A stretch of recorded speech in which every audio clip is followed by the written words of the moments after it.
प्रतापगडावरील पराक्रम. विजापूरच्या दरबारातील गोष्ट. शिवरायांच्या वाढत्या हालचाली ऐकून आदिलशाही दरबार काळजीत पडला. दरबारात झाडून सारे सरदार गोळा झाले. एक एक गाजलेले शमशेर बहाद्दर दरबारात हजर होते.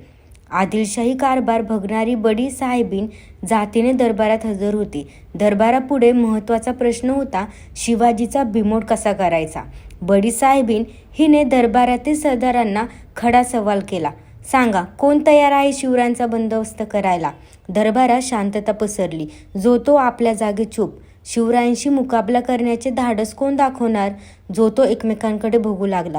एवढ्या धिप्पाड देहाचा एक सरदार लवून मुजरा करत पुढे आला. त्याचे नाव होते अफजल खान. तबकातील विडा उचलत अफजल खान म्हणाला, शिवाजी? कुठला शिवाजी? त्याला मी जिवंत कैद करून येथे पकडून घेऊन येतो आणि तसा न सापडला तर त्याला ठार मारून विजापुरी आणतो. अफजल खान म्हणजे विजापूर दरबाराचा भारी सरदार. तुफान ताकदीचा, पोलादी पहार हातांनी वाकवणारा, भल्या बुऱ्या कोणत्याही मार्गाने आपले काम करण्यात त्याचा हातखंडा. अशा अफजल खानाने शिवरायांना जिवंत पकडून किंवा मारून आणण्याचा विडा भर दरबारात उचलला. सारा दरबार खुश झाला. दरबारात हजर असलेल्या प्रत्येकाला वाटले, आता शिवाजी भोसला कसला जिवंत राहतो. थोड्याच दिवसात विजापूर दरबारात साखळदंडात बांधलेल्या अवस्थेत शिवाजी हजर होणार, नाहीतर त्याचे मुंडके तरी दरबारात सादर होणार. अफजल खान मोठ्या ऐटीने थाटामाटाने विजापुरातून बाहेर पडला. त्याने आपल्याबरोबर प्रचंड फौज व लढाईचे सामान घेतले. यापूर्वी अफजल खान 12 वर्ष वाईचा सुभेदार होता, त्यामुळे त्याला त्या मुलखाची चांगली माहिती होती. थोड्या घमंडीने तो महाराष्ट्राची वाट चालू लागला. शिवराय त्यावेळी राजगडावर होते. त्यांना अफजल खान चालून येत आहे ही बातमी कळली. स्वराज्यावर मोठे संकट आले हे त्यांनी ओळखले, पण ते डगमगले नाहीत. त्यांनी विचार केला, खान कपटी, त्याची फौज मोठी, आपले राज्य लहान, आपले सैन्य लहान. उघड्या मैदानावर काही खानापुढे आपला निभाव लागणार नाही. त्याच्याशी युक्तीने सामना दिला पाहिजे, असे शिवरायांनी ठरवले. ते जिजामातेशी सल्लामसलत करून तसेच त्यांचा आशीर्वाद घेऊन राजगडावरून निघाले आणि त्यांनी प्रतापगडाकडे कूच केली. शिवराय प्रतापगडावर गेले. ही बातमी खानाला कळताच तो चिडला. त्याला माहीत होते प्रतापगडावर चालून जाणे सोपे नाही, कारण तो किल्ला होता डोंगरात. भोवताली घनदाट जंगल होते. वाटेत उंच उंच डोंगर होते. फौजेला जायला चांगली वाट नव्हती. तोफा चढवायला मार्ग नव्हता. शिवाय तेथे जंगली जनावरांचा तर भयंकर सुळसुळाट. शिवरायांनी प्रतापगडावर उतरून खाली यावे म्हणून खानाने डावपेच खेळण्यास सुरुवात केली. तुळजापूर, पंढरपूर या देवस्थानांना उपद्रव दिला. रयतेचा खूप छळ केला. हे ऐकून तरी शिवराय प्रतापगड सोडतील व बाहेर येतील असा खानाचा डाव होता. शिवरायांनी खानाचा डाव ओळखला. त्यांनी प्रतापगड सोडलाच नाही. तेव्हा खानाने दुसरा डाव टाकला. प्रेमळपणाने सोंग घेऊन त्याने शिवरायांना निरोप पाठवला. तुम्ही माझ्या मुलासारखे मला भेटायला या. आमचे किल्ले परत द्या. तुम्हाला मी आदिलशाहकडून खान आपल्याशी कपटी डाव खेळत आहे हे शिवरायांनी झटकन ओळखले. ते सावधगिरीने वागत होते. त्यांनी खानालाच प्रतापगडाखाली खेचून आणण्याचा निर्धार केला. त्यांनी खानाला निरोप पाठवला. खानसाहेब, मी तुमचे किल्ले घेतले. मी अपराधी आहे. मला क्षमा करा. आपणच प्रतापगडाखाली भेटायला यावे. मला तिकडे येण्याची भीती वाटते. शिवरायांचा निरोप ऐकून अफजल खान हसला. वा, बहुत खुशी. आपली दाढी कुरवाळत तो म्हणाला. त्याला वाटले, या अफजल खानापुढे शिवाजीची काय बिशाद. हा डरपोक माझ्याशी कसली लढाई खेळतो. आपणच जावे आणि भेटीत त्याला चिरडून टाकावे. बस. खान शिवरायांना प्रतापगडाखाली भेटायला तयार झाला. भेट ठरली. प्रतापगडच्या माचीवर भेटण्याची जागा ठरली. दिवस ठरला, वेळ ठरली.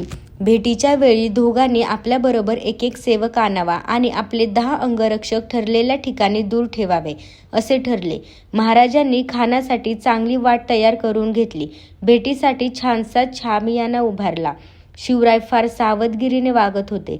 त्यांनी आपल्या सैन्याच्या निरनिराळ्या तुकड्या केल्या. जंगलात कोणी कोठे लपून राहायचे, काय करायचे याबद्दल त्यांना सूचना दिल्या. कडेकोट बंदोबस्त केला. खान कपटी आहे, शिवरायांनी त्याची भेट घेऊ नये असे त्यांना काही सल्लागारांनी सांगितले. पण शिवरायांनी खानाला भेटायचं नक्की ठरवलेले. भेटीचा दिवस उजाडला. सकाळी शिवरायांनी भवानी देवीचे दर्शन घेतले. थोड्या वेळाने त्यांनी पोशाख करण्यास सुरुवात केली. पायात सुरवार चढवली, अंगात चिलखत घातले, त्यावर जरीचे कुडते व अंगरखा घातला, डोक्यात जिरेटोप घातला, त्यावर मंदिल बांधला, डाव्या हाताच्या बोटात वाघनखे चढवली, त्याच हाताच्या अस्तनीत बिचवा लपवला, सोबत पट्टा घेतला. शिवराय खानाच्या भेटीसाठी असे तयार झाले. बाहेर सरदार उभे होते. शिवराय त्यांना म्हणाले, गड्यांनो, आपापली कामे नीट करा. भवानी आई यश देणार आहे. पण समजा आमचे काही बरे वाईट झाले तर तुम्ही धीर सोडू नका. संभाजीराजांना गादीवर बसवा, महासाहेबांच्या आज्ञेत वागा, स्वराज्य वाढवा, रयत सुखी करा. आम्ही निघालो. शिवराय निघाले. बरोबर वकील पंताजी गोपनाथ आणि जिवाजी महाला, संभाजी कावजी, येसाजी कंक, कृष्णाजी गायकवाड, सिद्दी इब्राहिम इत्यादी 10 अंगरक्षक होते. खान शिवरायांच्या आधी शामियान्यात येऊन बसला होता. मनोराज्य करत होता. त्याच्या शेजारी बडा सय्यद नावाचा त्याचा हत्यारबंद शिपाई उभा होता. तो पट्टा चालवण्यात मोठा पटाईत होता. शिवराय शामियान्याच्या दाराजवळ आले. बडा सय्यदकडे पाहताच ते तेथेच उभे राहिले. खानाने महाराजांच्या वकिलाला विचारले, शिवाजीराजे आत का येत नाहीत? वकील म्हणाला, ते बडा सय्यदला भितात, त्याला तेथून दूर करा. बडा सय्यद दूर झाला. शिवराय आत गेले. खान उठून म्हणाला, या राजे, भेटा आम्हाला. महाराज सावध होऊन पुढे झाले. खानाने शिवरायांना आलिंगन दिले. धिप्पाड खानापुढे शिवराय ठेंगणे होते. शिवरायांचे मस्तक खानाच्या छातीवर आले. त्या सरशी खानाने शिवरायांना ठार करण्यासाठी त्यांची मान आपल्या डाव्या बगलेत दाबली आणि दुसऱ्या हाताने शिवरायांच्या कुशीत कट्यारीचा वार केला. शिवरायांच्या अंगावरील अंगरखा टरकन फाटला. अंगरख्याखाली चिलखत असल्यामुळे शिवराय बचावले. त्यांनी खानाचा डाव ओळखला. अत्यंत चपळाईने त्यांनी खानाच्या पोटावर वाघनखांचा मारा केला. डाव्या हाताच्या अस्तनीत लपलेला बिचवा उजव्या हाताने काढून त्यांनी तो खचकन खानाच्या पोटात खुपसला. खानाची आतडी बाहेर काढली. खान कोसळला. एवढ्यात त्याचा वकील कृष्णाजी भास्कर पुढे आला. त्याने शिवरायांवर तलवारीचा वार केला, पण शिवरायांनी पट्ट्याच्या एका गावात त्याला ठार केले. ही खणाखणी ऐकून बडा सय्यद शामियान्यात घुसला. तो शिवरायांवर वार करण्यात एवढ्यात जिवाजी महाला धावून आला. बडा सय्यदचा वार आपल्या अंगावर घेऊन जिवाजी महालाने एका गावात त्यास जागच्या जागी ठार केले. होता जीवा म्हणून वाचला शिवा, अशी म्हणच पुढे रूढ झाली. यावेळी झालेल्या संघर्षात संभाजी कावजीने मोठा पराक्रम केला. विजयी शिवराय गडावर गेले. इशाऱ्याची तोफ झाली.